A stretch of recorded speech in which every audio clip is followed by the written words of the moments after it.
eyes and his nose. His This nose is his pointy. middle finger. And his eyes is, he said I can blog under his eyeball. So that's his nose pointy. And that is his eyes. Thank you to my husband. Take care of everything.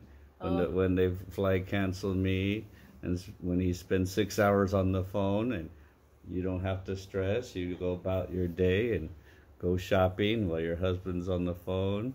But I was proactive too. I was doing my own proactive. No, you went shopping with Grandma.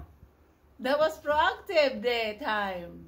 Do you think I want to be on the phone for 6 hours talking to cool people? Or would I rather have been shopping with Mama? But I think you love it. No. You love talking to those Filipina. Oh my God.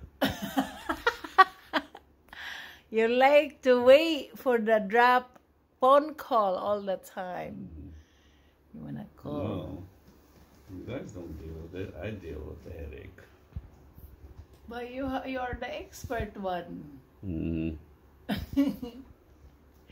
You are my expert. That's why I marry you for. To leave me behind. I don't leave you behind. Who goes to the airport to make sure you're coming with us? Me? You just go shopping. La, la, la, la.